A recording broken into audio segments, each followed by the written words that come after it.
I used to think it was the hardest to be the speaker right before lunch. And now I think it's hardest to be speaker at the end of the day. And I'm going to do something even a little more risky and show a short 2-minute video, which is actually a clip from a different organization, not Tmura, from Big Brothers Big Sisters Israel. And I hope this will wake you up a little bit, and then I'll explain a little bit more about what we do.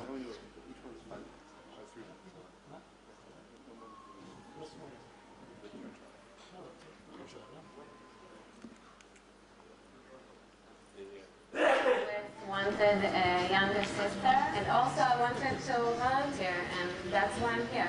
Our first match has been together for 5.5 years. We have hundreds of children who are waiting for a big brother or a big sister. At the stage of the match, we used all our professional skills as psychologists and social workers in order to create the perfect match.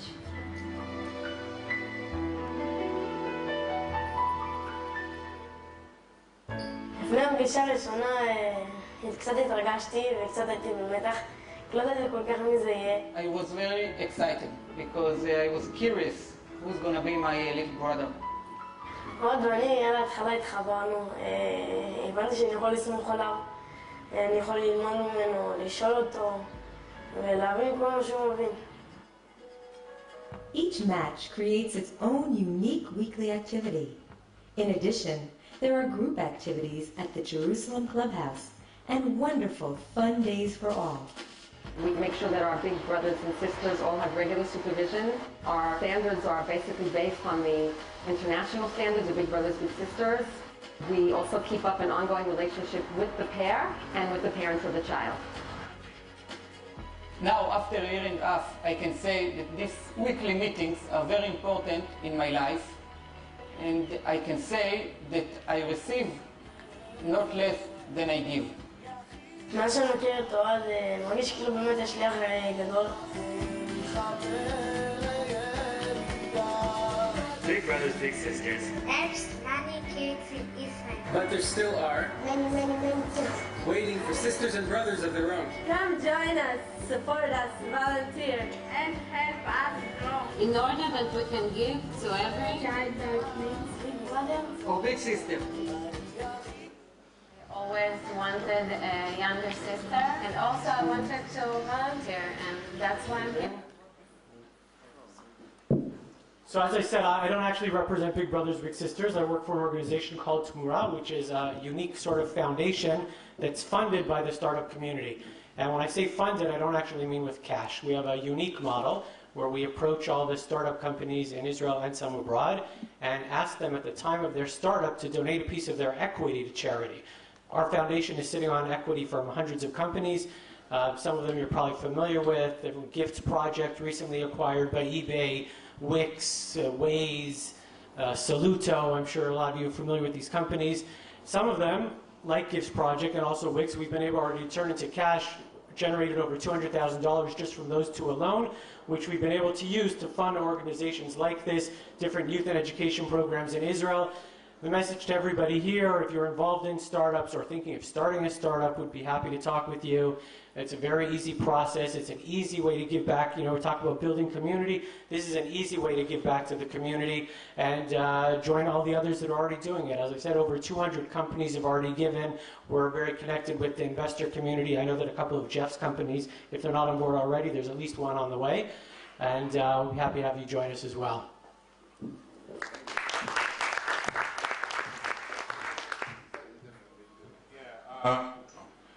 So just very shortly about JustCoz.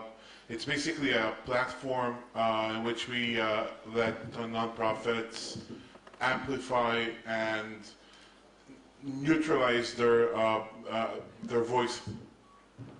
I'll explain. Basically, we allow people on Twitter to donate up to one tweet a day to causes that they care about. We have about 600 causes. Amplification means that we have Twitter users that represents nonprofits that have in the tens of thousands of followers. Well, again, if we take example from like the top tier of the organizations that are using our platform, we have organizations that have like 10,000, 15,000 followers, and each message that they send out goes out to 2-3 million people because they have 2,000 to 3,000 people who support them. Each of those has a few hundred followers, and there's a multiplier, and it goes out to many, many people. And the other thing, the neutralizer, basically means that the voice is no longer the voice of the organization, but the voice of the person who's a supporter, because the tweet comes from them. So instead of getting like a tweet from Amnesty that says at Amnesty at the beginning, you get a tweet from a friend of yours or somebody who you follow for some reason, and they tweet the Amnesty broadcast. We've been operating for about a year and a half now, and we only have 2 rules. One is that we limit the causes to nonprofits that are registered, just so we don't need to go through a process of eliminating spammers, etc. And the other thing is that we don't allow more than 1 tweet per 24 hours, to limit the spam. And so this is, as I mentioned, this is something which I am sort of doing by running.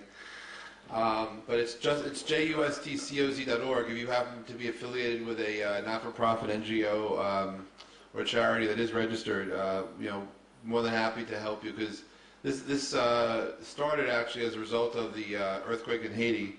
I'm an amateur radio operator, and I don't know if any of you are hams, but in America, the organization which unites all amateur radio operators is still called the American Radio Relay League. And you wonder, why is an organization that's close to 100 years old a relay league? It's because we're using radio to actually relay messages, and that amateur radio, it's great for many things. In times of emergency, we're always there to relay messages from one to the other. So then I got this crazy idea, why can't we use the internet to relay messages? And why can't, and let's face it, economic times are tough all over. Sometimes you may believe in a charity or cause, but you really can't donate it with money. And I always believe that it's what you offer. What you can do maybe is just share your voice. So Twitter kind of like set us up for the opportunity to just do just that. That if you happen to be passionate about, these, pick homelessness, right? Or we have so many bullying organizations, or Amnesty, whatever it is. You can give your tweet a day to that organization, and then you amplify. And that's one of the amazing things about the social web, the real-time web we're living in, is that you never know how that one tweet will help affect a change, but we've seen that happen. And so I'm happy to have friends who help volunteer and help contribute a little. It's not like it's a full-time thing, but it's a passionate thing. I just wanted to, so you're the director of, how do you pronounce it? Tmura. Tmura? Oh, all right, I'll try later, I'll practice. Ken. Yes. All right. Tmura.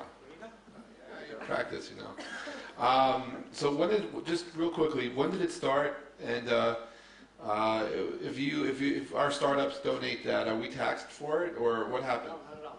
It started almost 10 years ago, and not only are the donors not taxed for it, but we're also not taxed. So if, for example, someone thought to themselves, you know what, I'll wait till I have my own exit, I'll take the money that I made and then I'll give that to charity.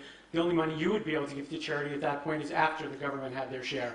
If you give the shares to us beforehand, all the money that we make from those shares is able to go to charity. So there's actually tax benefit to the process. And through this, I forgot to mention before, we've actually already generated over $3.5 million from many successful exits. Wow, that's awesome. And I would encourage everyone to donate, pre-money, make those allocations now. We have some promising startups coming up, which hopefully you will be in a position soon to donate. Do you want to have any closing words? You good? All right, anyway, I want to thank both of you for being part of this. Give it up, please.